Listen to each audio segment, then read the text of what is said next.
The average UK citizen today has the economic ability to spend substantial money on luxury items. At first, one might think this is a good thing, but this video explains how this type of spending can instead have extremely dangerous impacts on both your health and wealth. To start, look around the room you're in. A majority of the items we own are not necessities, and for the purpose of this video, we'll refer to these non-essential items as stuff or clutter. Now, there are two main types of consequences of clutter that I want to discuss in this video: the health effects and the financial effects. Firstly, looking at the health effects, you may wonder how a few extra bits and bops on your desk can have any effect on your health. Well, studies have shown that people who live in a cluttered home have higher levels of cortisol than those who don't. What is cortisol exactly? Well, cortisol is the stress hormone. Its presence causes an increase in your heart rate and blood pressure. Hence, the next time you go out on a shopping spree, remember, more stuff means more stress. Now, that's not all. Clutter also negatively affects many other aspects of your health, including your ability to focus, your quality of sleep, your eating habits, and your anxiety or depression levels.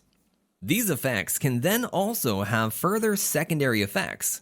For instance, lower quality of sleep can lead to even lower productivity in the day, as well as mood swings. As you can see, stuff can control your life if you let it. Now, let's look at the consequences of clutter on your finances.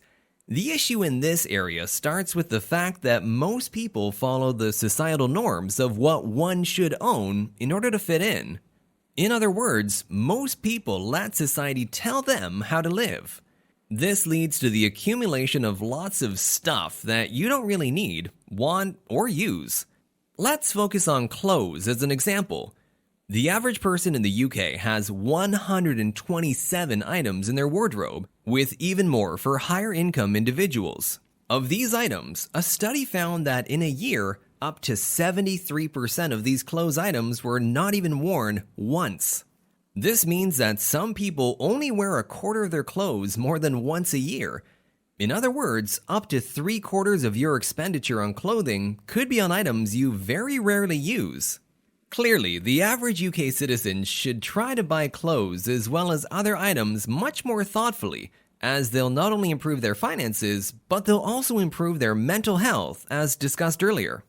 Now that we understand the main consequences of clutter, this then begs the question: how should we go about making the optimal financial decisions such that we don't create clutter? Here are some solutions that you could adopt. One is that you could make a shopping trip have a clear list of the items you want to buy and do not deviate from that list. This way, you will make sure you buy with intention rather than on a whim. A second solution involves spending more time to identify and then sell the clutter in your house on sites like eBay. This will also help you earn a bit of extra cash. Another idea is to simply limit the number of certain items you own. For instance, you may decide to only ever have 10 tops, and so when you buy a new one, you must either sell or donate an older one. That's the end of this video. Thanks for watching.